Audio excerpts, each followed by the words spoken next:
Bom, muito grato pelas apresentações que precederam. Acho que elas adiantaram boa parte do que eu gostaria de falar. E aí eu acabo, então, podendo me dedicar,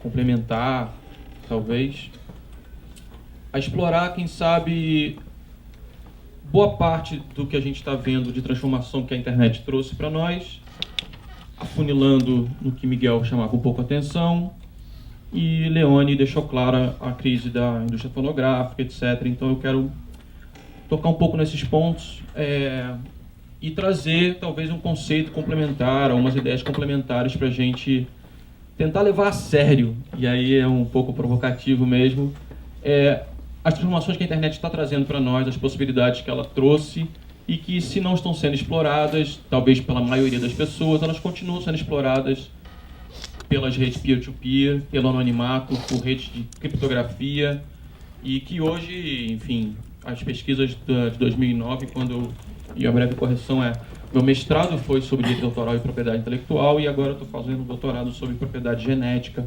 O tema da propriedade da pessoa é transversal a essas duas, mas basicamente eu vou apresentar minha pesquisa de mestrado, que é o conceito que eu criei, que se chama anônimos e gratuitos. É uma palavra só, com um Z no meio. Se puser anônimos e gratuitos na internet, muito fácil de achar, junto com o meu nome. Bom, e para o anônimos e gratuitos surgiu para pensar as noções de autoria, anonimato e radicalizar essas relações que a gente estava chamando a atenção aqui, que são das pessoas que criam, né?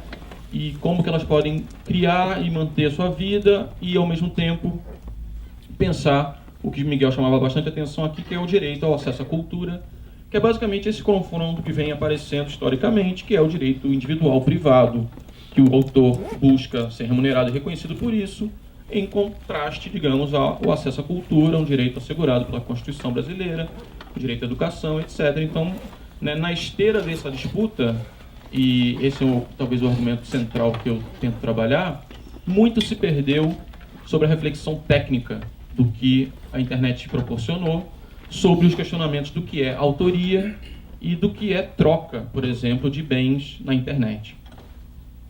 Bom, então anônimos e gratuitos se refere, à noção de autoria quando a gente usa plataformas como o Wiki, né? O que é o Wiki? Uma plataforma de escrita coletiva, hoje se popularizou com as ferramentas PED, basicamente. Não sei se vocês conhecem, mas é uma ferramenta bastante útil para a gente escrever textos juntos, né? Então você sobe uma plataforma, um PED, ou que eu conhecia mais era um wiki, e aí várias pessoas podem colaborar ao mesmo tempo, escrevendo ali um texto, um projeto, ou posso dizer para vocês, um projeto bem sucedido que foi escrito no wiki, foi conhecido como Cultura Digital no Ministério da Cultura desde 2005.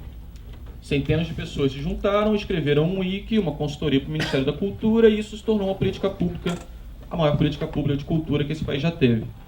É uma ferramenta bem sucedida, e quem é o autor desse wiki, né? Quem é a pessoa por detrás dessa ferramenta? Não dá para discernir, não dá para dizer quem que botou a vírgula ou quem que não botou, enfim, quem que vai reivindicar ali a seu pedaço de autoria, mas eu posso extrapolar esse argumento, chamando a atenção da questão da inteligência coletiva, né? À medida que a gente vai clicando nos links que a gente acessa na internet, isso vai sendo armazenado por um grande banco de dados.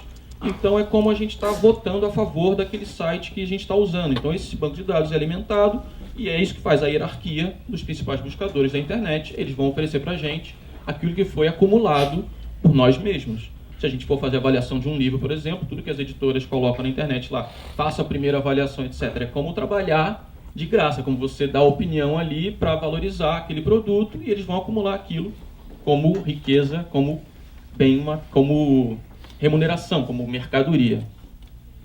Porém, e aí é um dado interessante que eu acho que vale pensar, até 2009, foi os dados da pesquisa que eu levantei, mais da metade da demanda de acesso à internet era para ter acesso a fazer download de filme e de música.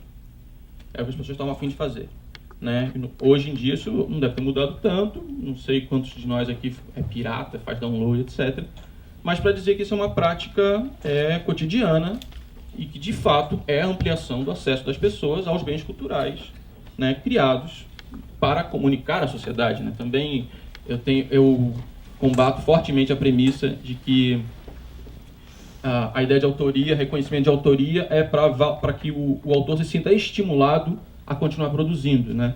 Se isso fosse uma premissa verdadeira, certamente, após a derrocada da indústria pornográfica, a gente teria uma crise na música, etc. E o Leone deixou claro aqui, e a gente vive todo dia isso na internet, ao contrário, né? Há uma explosão significativa de acesso a produções das mais variadas, como obras tanto derivadas das obras atuais, quanto essas ideias, né, de originalidade, etc., estão muito presentes. Então, digamos que o nosso acervo, né, aumentou significativamente, e, com isso, o acesso das pessoas a esses bens culturais crescentemente tendo novas demandas.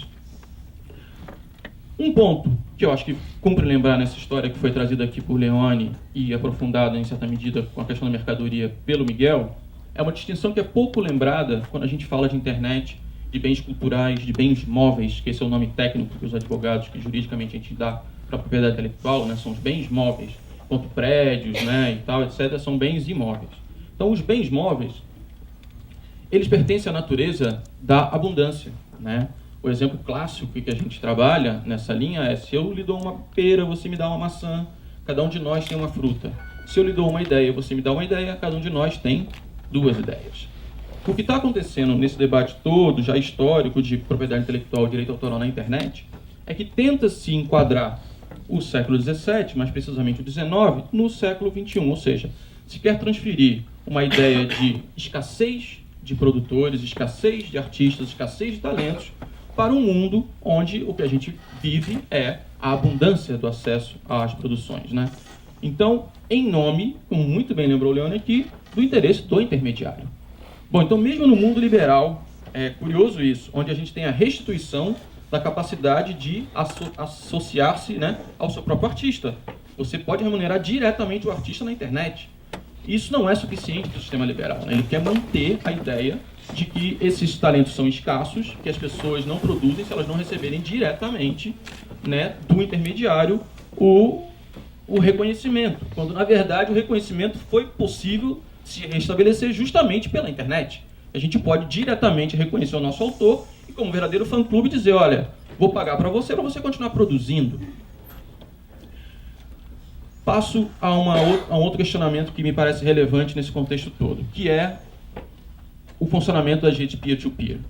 Na verdade, paira uma boa parte do nosso problema sobre propriedade intelectual, direito autoral, e nisso vamos chegar também em jornal, televisão, indústria cultural, e quero guardar aqui 5 minutinhos, não posso perder isso no final, para falar de TV digital e rádio digital, que é essa ideia da troca, da mercantilização dos bens culturais na internet. Bom, o maior responsável pela circulação de dados, né, de rede peer-to-peer na internet é um programa que a maioria de vocês deve conhecer ou já ouviu falar, um programa chamado BitTorrent, né? São os famosos torrents.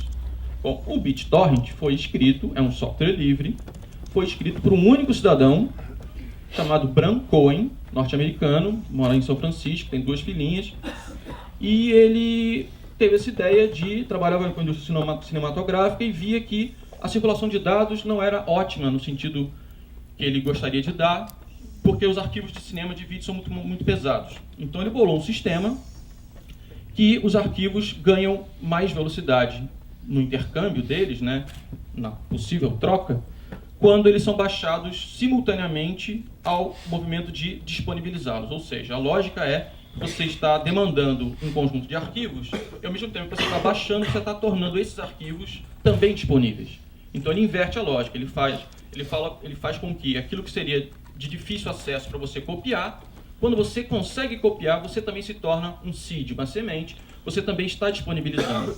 Bom, isso aumentou enormemente a velocidade de compartilhamento de dados.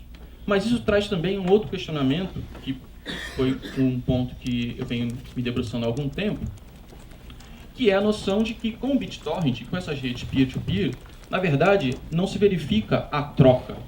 Não há o trânsito de um dado de um lugar para o outro. Você não localiza uma rota da onde sai algo e vai para outro lugar, né? Não se pode fazer como o Lobão fazia, que reclamava muito do ECAD. Não, vou numerar meus CDs na banca de jornal e eu vou saber quantos foram vendidos, né? Não é disso que se trata quando a gente está falando de um arquivo que vai sair, vai ser copiado de um servidor para uma máquina, outra. Na verdade, está se copiando de uma nuvem de dados, várias pessoas ao mesmo tempo, e quanto mais pessoas estiverem copiando, mais disponível esse arquivo vai estar.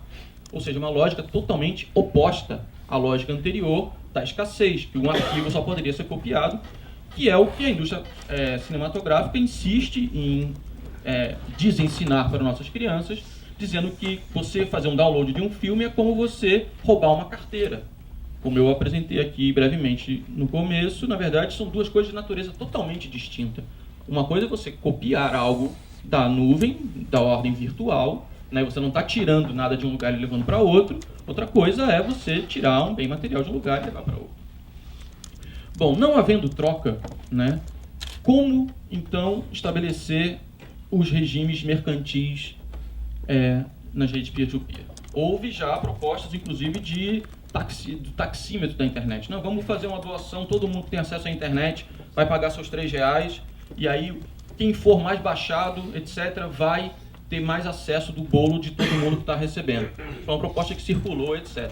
Mas vai muito na linha ainda da rota de troca, né? De que a gente pode, então, ter acesso a esses fluxos de dados.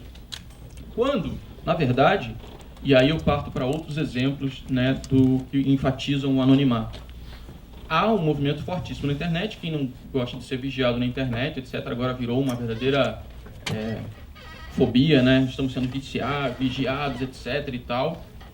E muita gente, há bastante tempo, sobretudo no mundo do software livre, utiliza softwares de anonimato, como o Tor, que você mistura a sua identidade local, né? O seu IP não aparece, você mistura com outros, que é um pouco a lógica da própria internet, tal como ela foi pensada originalmente, né, de ter inteligência nas pontas, ou seja, de que ela recebe os dados na ponta e você não sabe exatamente por onde eles transitaram, todos eles. Essa lógica do anonimato, né, de promover o anonimato, também vem mostrando que não há uma perda de vitalidade cultural as pessoas estarem transitando com os dados anonimamente. Ao contrário, diante da indústria cultural, da fome de saber quem é a gente, para a gente receber até aquilo que a gente nem sabe que queria, né? É um pouco essa linha da mercadoria que caminha. Quer dizer, quem tem um Gmail, botou uma palavra-chave no seu e-mail, está do lado ali. Botei Espanha, vai ter lá hotel na Espanha, ensino na Espanha, carro na Espanha, casamento na Espanha. Tudo, e eu nem sabia que eu queria aquilo tudo, mas está ali, porque tem uma palavra-chave, etc. Então, a ideia de vender para nós até aquilo que a gente não sabia, mas a gente queria. Né?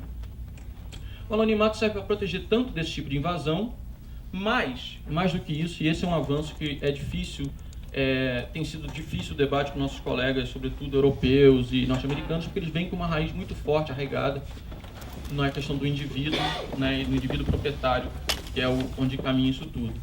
Que, na verdade, então, a ideia do anonimato é de dissolver essa ideia do indivíduo, né, de que não há um indivíduo sempre por detrás da técnica, ou que a técnica não é mero uso instrumental que a gente faz dela para restituir algum tipo de natureza. É um pouco essa visão que fica por detrás quando a gente vai discutir indústria cultural, nos termos que a gente está fazendo aqui, ou autoria. O argumento que eu tento sustentar é de que, na verdade, a técnica modifica os próprios preceitos que nos faziam como humanos. Ou seja, há uma tecnogênese do humano. Eu poderia me alongar um pouco falando da minha pesquisa de doutorado, que vai na linha da manipulação genética. Mas pensando isso do ponto de vista da autoria, do uso da internet, das plataformas wiki, do BitTorrent como compartilhamento, etc., o que eu quero deixar claro, tentar trazer para a discussão, é que a técnica não restitui, a técnica não é um novo broadcasting, né? Que é isso que se vê muitas vezes. Não, a técnica então vai ter o humano por detrás ainda e a técnica vai instrumentalmente fazer isso ou aquilo. E aí vamos dar um uso ideológico mais para cá, ou uso ideológico mais para lá, etc. Não. Eu gostaria de provocar aqui a sala a pensar que a técnica talvez nos coloque em outro lugar, onde o humano não é mais um mero sujeito que utiliza-se da técnica, mas que ele é mesmo também transformado por ela. E as nossas concepções de autoria, as nossas concepções de indivíduo proprietário de tudo que produz, as nossas noções de troca, sobretudo com essa ênfase mercantil tão forte que a gente vive sobre o sistema neoliberal, que essas noções que são a priori do sistema capitalista não dão o rendimento necessário ou não estão em conformidade. E aí vou utilizar também o debate da mercadoria para pensar isso. Tá, parece que está um pouco fora de moda, mas tem um intelectual que nos é muito caro, especialmente na formação, que é Marx, que falava que a revolução acontece quando as forças produtivas entram em contradição com as relações de produção. Eu acho que essa tese é bastante atual para a gente pensar a produção cultural e as relações de produção que a gente herdou do século XIX e XX, que são as relações com o intermediário, né, que a gente precisava do intermediário para fazer distribuir, fazer conhecer nossa produção. E agora essas relações estão estremecidas porque é um avanço exponencial das forças produtivas da cultura. E elas não estão dispostas a negociar com os atuais intermediários no modelo, no modelo tal como eles se colocam, ou seja, há um estremecimento nessas relações, e o resultado disso, na visão do Marx, é uma revolução, e aí por revolução, cada qual entenda como quiser, mas no mínimo podemos dizer que há a necessidade de transformação radical dessas relações. Isso tende a uma democratização radical, não só do acesso, e aí eu passo a uma outra provocação, que a internet, como eu dizia antes, serve para a gente pensar os nossos próprios preceitos do que era autoria, do que era o autor, etc. Quer dizer, quando vem uma proposta de licenciamento flexível, como é a do Creative Commons, citando explicitamente porque é a que mais largamente se fez conhecer. O Creative Commons é uma alternativa que flexibiliza o direito do autor em prover o acesso à sua obra, mas ele não questiona essa categoria, né, de autor, de autoria. Ao contrário, ele ratifica ela dizendo: vamos restituir o autor, então, de todos os seus poderes que foram expropriados pela indústria cultural. O que eu gostaria de colocar aqui, a linha do copyfight a qual eu me afilio mais, é que questiona esses papéis, que questiona essas categorias, né, que não enxerga naturalmente o autor de um lado e a tecnologia de outro, não enxerga naturalmente, né, que os bens só circulam por incentivo de reconhecimento, ao contrário, né, as plataformas como o Wiki, como o Torrent, etc., estão trazendo à tona que esse compartilhamento é feito de maneira anônima, sem reconhecimento, e onde não há troca, não pode haver remuneração. Então, há uma série de conceitos engendrados que eu acho que participam da nossa vida cotidiana, que nós vimos ignorando por razões mais fortes que a nossa, que são as razões, né? Nós vivemos sob uma indústria cultural, há os certos donos preciso um pouquinho d'água, da bola. E aproveito para os 5 minutos finais, como eu havia prometido, que boa parte dos nossos problemas, então, reside num desconhecimento, numa certa alienação técnica. Desculpe se o termo é um pouco... acaba sendo não usual atualmente, o termo alienação, mas, enfim, serve, eu acho, para pensar isso, que há, por exemplo, um processo de digitalização dos meios de comunicação em curso, já faz alguns anos.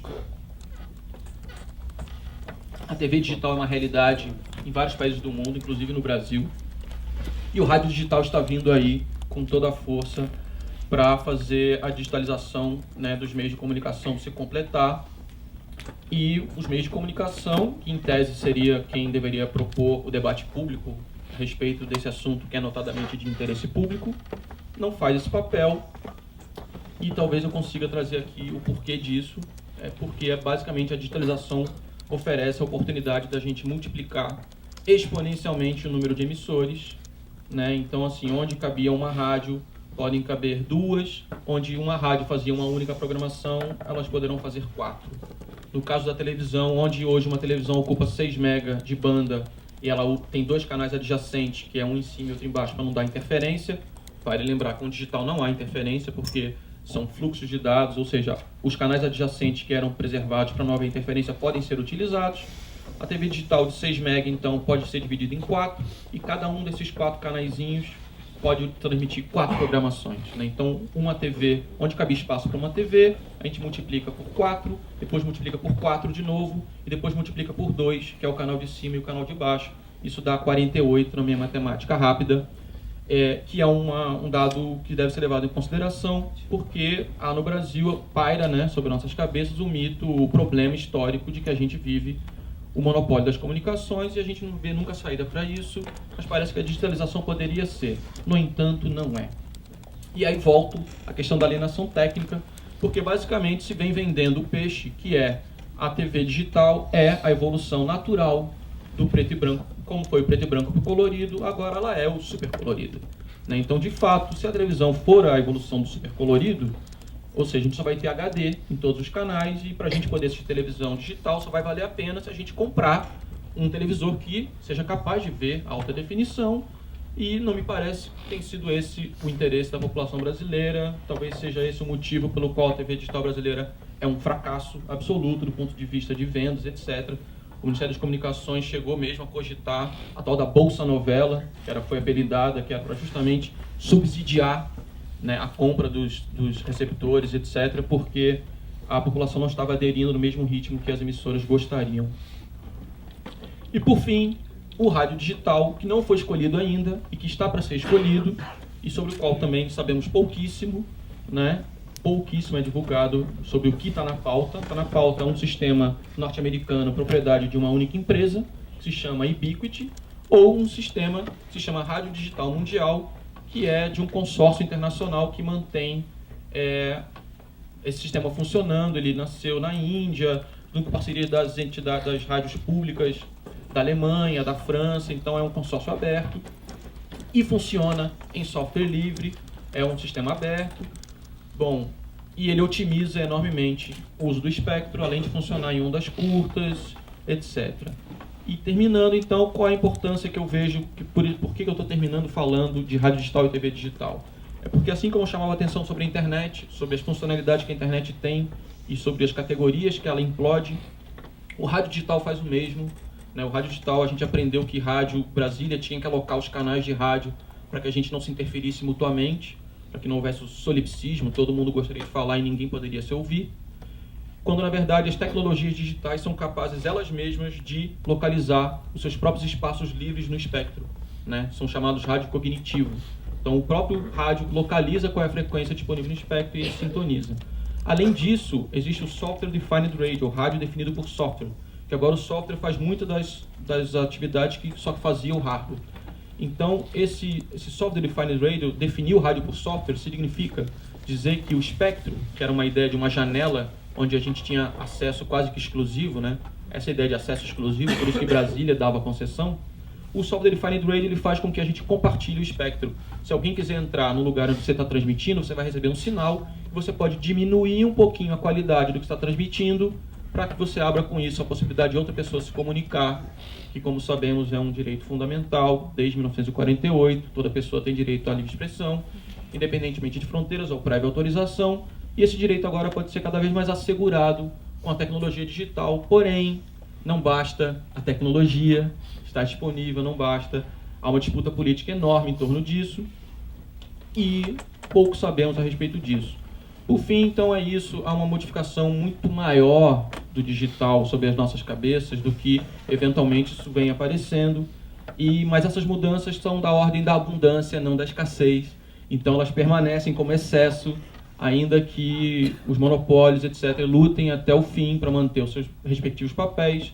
Eu acho que esses papéis estão bastante questionados, né? E o futuro está aí para a gente fazer com ele. Ou seja, o desafio é muito maior da gente criar sobre essas tecnologias do que simplesmente negar aquilo que vem fazendo com elas. Então esse é o desafio que eu quero trazer para a gente pensar novas categorias, novas formas de sociabilidade, novas formas de entendimento sobre o que é o humano e a técnica, e com isso talvez a gente possa, né, enfim, resolver alguns problemas históricos que a gente vem enfrentando. Obrigado.